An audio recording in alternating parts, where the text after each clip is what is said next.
میں نے آپ کو ان کی حرکات دکھائی ہیں, ان کی زبان سنائی ہے. آپ دیکھیں کیا کہہ رہی ہے, خان صاحب کو لے کے گئے, ماں کا رشتہ دینا چیک کرنے لے کے گئے. یہ الفاظ ہیں کہ جو ٹی وی پہ بھی چل سکیں, اور اب کہتے ہیں ہمیں روٹی کچی دی جاتی ہے جیل کے اندر. بیٹا جیل ہے, یہاں پہ چکن منچورین نہیں مل سکتا, نہیں دے ہی نہیں سکتے. آپ 100 خواہش کر لیں, پیزا اور چکن منچورین وہاں پہ نہیں ہو سکتا. وہی روٹی ہے جو وہاں پہ آیا نے اندر کھانی ہے, جو آپ کی بیرک کی انچارج ہے, آپ نے بھی بیٹا وہی روٹی کھانی ہے. اس لیے جب ملک کی سالمیت پہ کسی کے اکسانے پر آپ حملہ کرتے ہیں, اس کے کانسیکوینسز ہیں, اس کے نتائج آپ کو بھگتنا پڑیں گے.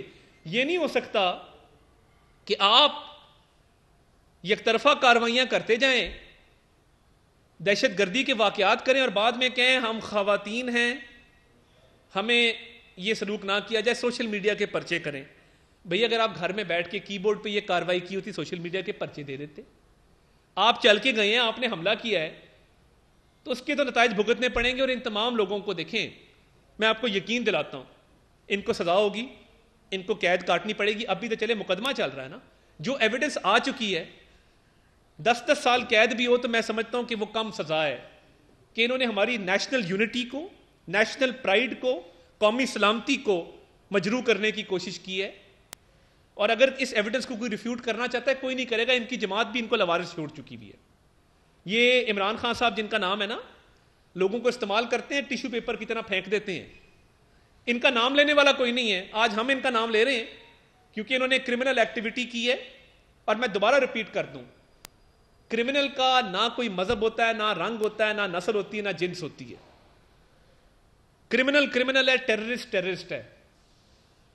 اور 190 ملین پاؤنڈ کی کرپشن کو چھپانے کے لیے گرفتاری کے رد عمل میں اپنے لیڈر کے کہنے پہ جو یہ حرکات کی ہیں, جس میں شہریار افریدی کی پریس کانفرنس کے GHQ چلو سب کے سامنے ہے, مراد سعید سے بزدل آدمی پوری قوم میں پیدا نہیں ہوا ہوگا جو اب تک چھپا ہوا ہے, جس نے گوارا ہی نہیں کیا کہ تب کہہ رہا تھا اپنے اہداف پہ پہنچو, اپنے اہداف پہ پہنچو, سب کو کہہ رہا تھا پہنچو, سارے پہنچ گئے, خود نہیں پہنچا.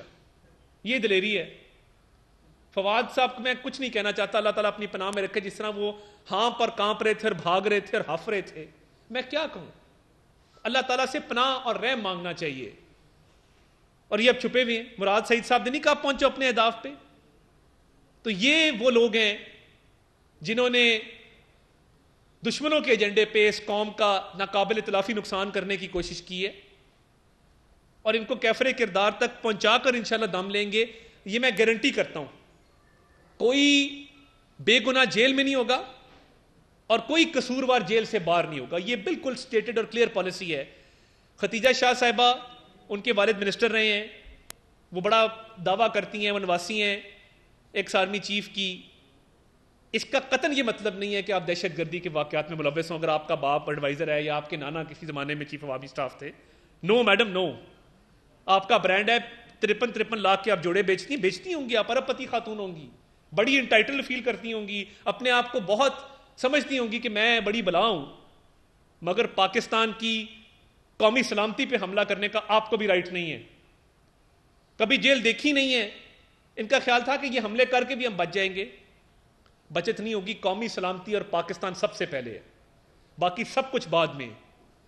تو میں صرف یہ ایویڈنس آپ کے سامنے رکھنا چاہتا تھا کیونکہ ہمارے کافی یوٹیوبر ویلاگر بھائی ہیں جن کو بڑا ترس آتا ہے, دل ان کے جلدی پگھل جاتے ہیں. وہ جب کوٹوں میں جا کے ویڈیوز بناتے ہیں تو وہ پھر سمجھتے ہیں کہ یہ معصوم ہے, مگر آپ بھی کیمرے کی آنکھ سے دیکھیں, اپنی آنکھ سے نہ دیکھیں. جی عرفان رفیق بٹی صاحب. صاحب یہ بتائیے گا کہ آپ نے بھی ایک ایویڈنس دی ہے, کیونکہ صرف یہ بتا دیجیے کہ ان کا مقدمہ جو ہے وہ ضابطہ فوجداری میں چلے گا یا فوجی عدالت؟ دیکھیے فی الحال ضابطہ فوجداری کے تحت اینٹی ٹیررزم ایکٹ 1997 کے تحت مقدمات چلائے جا رہے ہیں. جو 16 لوگ لاہور میں, جس میں ایک حاشر نامی ورکر بھی ہے, بیچارہ اسٹوڈنٹ ہے, جو بک کیا گیا ہے, اگر ان کے خلاف مزید ایویڈنس آئی تو ان کو وہاں ٹرائی کیا جا سکتا ہے. مگر فی الحال ان کو اینٹی ٹیررزم ایکٹ کی شکوں کے تحت, کیونکہ دیکھیں ہر چیز موجود ہے, موٹے موجود ہے, ڈنڈے پکڑے ہوئے ہیں, حملہ کر رہی ہیں, منہ توڑنے کا کہہ رہی ہیں, ہاتھ توڑنے کا کہہ رہی ہیں, پیش قدمی کا کہہ رہی ہیں, اور یہ موب کو لیڈ کر رہی تھیں. لبرٹی جب یہ موب گیا ہے تو یہ دو بہنیں ہیں اور یہ عالیہ حمزہ ہے اور یہ چوتھی طیبہ راجہ نامی خاتون ہے جنہوں نے کہا کہ یہاں نہیں، کور کمانڈر ہاؤس چلو، کینٹ چلو، توڑ دو، مار دو. یہ تمام للکارے موجود ہیں. وہ دیہاتی علاقوں میں نا ایف آئی آر جب جھوٹی کراتے ہیں تو مطلب میرے جیسے بندے پہ ایف آئی آر ہو تو عدنان شیخ کا نام للکارے میں ڈال دیتے ہیں.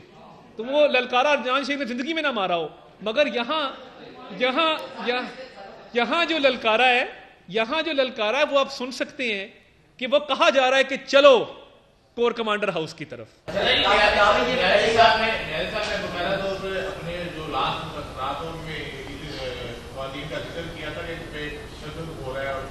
کافی زیادہ جو ہے سوشل میڈیا پر بھی ویڈیوز وائرل کی گئی. آپ کیا کہیں گے کہ پاکستان تحریک انصاف جو ہے اگر اس طرح پروپیگنڈے بھی جاری ہیں تو ان کے خلاف سوشل میڈیا کے. دیکھیے بات یہ ہے، پروپیگنڈا مشین ان کی پاکستان کی تاریخ کی سب سے بڑی پروپیگنڈا مشین ہے اور جھوٹ کی مشین ہے. ایسی کبھی تصور نہیں تھا کہ جھوٹ کو سچ اور سچ کو جھوٹ کر کے دکھا دیا جائے. تو دیکھیں جو لوگ 9 مئی کے واقعات کے حوالے سے جھوٹا پروپیگنڈا کریں ان کے خلاف بھی ایکشن بالکل لیا جائے گا، بلا امتیاز لیا جائے گا. اور جیسے میں نے عرض کیا کہ کوئی بے گناہ جیل سے جو ہے جیل کے اندر نہیں ہوگا اور کوئی قصوروار جیل سے باہر نہیں ہوگا. تو یہی اسٹیٹڈ اور کلیئر پالیسی ہے. اور یہ کہنا کہ ہم خواتین ہیں، ہم نے کیا کچھ نہیں، تو یہ ویڈیو سامنے ہیں، اگلی پیشی پہ آئیں تو ان ویڈیوز کا ضرور جواب دیں. جی شیخ صاحب کا اتنا ذکر ہو، شیخ صاحب کو بات بھی کرنے دیں.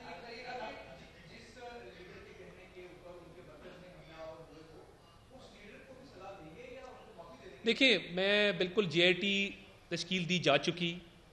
خان صاحب کو کورٹ نے بھی کہا ہے کہ وہ شامل تفتیش ہو کے جواب دیں. یہ سب ان کی ایما پہ، ان کے احکامات پہ کیا گیا ہے. تو خان صاحب سزا سے بچ نہیں سکیں گے. خان صاحب نے دوبارہ کہا کہ میں دوبارہ گرفتار ہوا تو پھر یہی رد عمل آئے گا. اور وہ بی بی سی کی اس خاتون کا جو انٹرویو اس نے لیا وہ آپ نے سن لیا. انہوں نے کہا میں نہیں تھا، میری پارٹی کے ممبرز اور میری پارٹی کے کارکن تھے. تو یہ خان صاحب نے اعتراف تو کر لیا کہ نا ان کے لوگ تھے، پہلے تو کہتے تھے میرے لوگ ہی نہیں ہیں. تو یہ جواب دہی خان صاحب کی بھی ہوگی. اور خان صاحب اگر 190 ملین پاؤنڈ میں جلد جیل نہ گئے تو اس کیس میں ضرور انشاءاللہ جائیں گے. بلوچ صاحب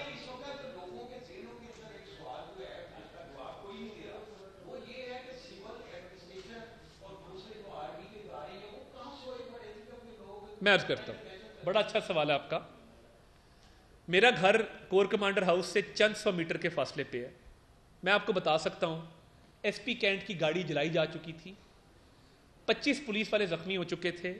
D I G operation Lahore کی آنکھ میں ڈنڈا مار کے اس کی ایک آنکھ تقریباً ضائع ہو چکی تھی. دیکھیں جب آپ کے پاس غلیلے ہوں، ڈنڈے ہوں، کیل ہوں اور پولیس کے پاس صرف شیلڈیں ہوں اور بندوقیں نہ ہوں تو یہ ہو جایا کرتا ہے.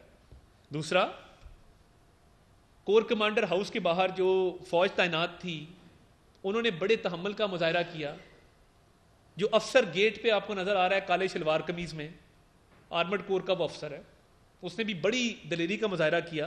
اس نے بغیر کسی کو ہاتھ لگائے روکا کہ اندر مت آئیں، کیونکہ یہ امیجز کہ جہاں فوج تشدد کر رہی ہے لوگوں کے اوپر، یہ شاید پوری دنیا میں بدنامی کا باعث بنتے.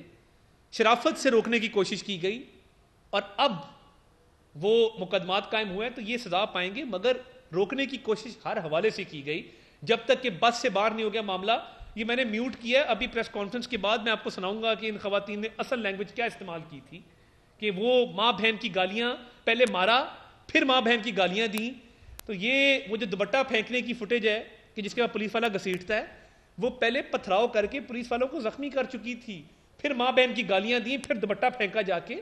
تو پھر obviously بہت تحمل کا مظاہرہ کرنے کے باوجود ان لوگوں کی گرفتاری پھر عمل میں لائی گئی. تو یہ قانون کے مطابق ڈیل کیا جائے گا.